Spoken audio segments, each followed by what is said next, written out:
အမျက်ဆုံးပုဂ္ဂိုလ်ဆိုတာကလူတွေသိမ့်မလုပ်ချင်တဲ့အနိုင်ဆုံးလို့ထင်ထားတဲ့အလုပ်တွေကိုအောက်ခြေချင်းလုပ်တတ်ကြတယ်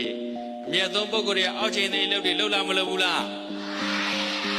အိမ်သားနဲ့ဝင်သွားရင်တတ်တတ်ရှင်းရှိနေရမယ်။ကိုင်းလင်ကားလေးလိုက်ဆိုအိမ်သားရေလောင်း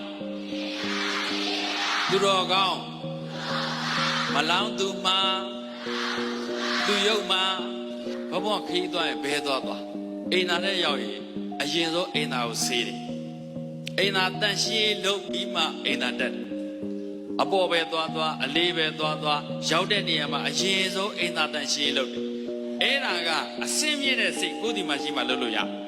ဘောရင်သူများတွေကရိုးတာပေါက်ထားတာနန်လိုက်တာအခေါက်ပိတ်ပြီးတော့ကိုယ်လည်းပေါက်ထားခဲ့တာစေးတော့မစေးဘူးဒီလိုထွက်သွားတဲ့သူတွေအများကြီးရှိတာမရှိဘူးလား။ဒါကြောင့်ဘုံဘုံတားတဲ့သူတို့ဘုံဘုံစဉ်းစားတာလေဖုံဖုံပြီးတော့ဒုတိယအိမ်သာတက်မဲ့သူစိတ်ချမ်းသာပါသေးတဲ့တိတ်အဲ့ဒီတိတ်ပြည့်တယ်ရှိ။ကိုရှိရလူဘသူတက်တော့ကွာကိုလက်ရောက်အိမ်သာတန်ရှိဖို့လိုလားမလိုဘူးလား။အဲ့ဒီစိတ်ကိုမင်းတို့ငငယ်လေးတွေကလေ့ကျင့်ထားရင်ကိုတိုင်းကြီးဘယ်သူလေးလက်ထက်ကပြက်ခဲ့ဒိုးလက်ထက်ကောင်းအောင်လုပ်ဖို့လိုလားမလိုဘူးလားသူများတွေလှုပ်သွားတာသူများအပြစ်ဒိုးလက်ထက်လေရောက်ရင်ကောင်းအောင်လုပ်ဖို့လိုလားမလိုဘူးလားအဲ့ဒီစိတ်ဓာတ်ကိုသားတို့သူတို့အမိုက်ကျုံတဲ့စီကနေစအိမ်သာရေလောင်းတဲ့စီကနေစ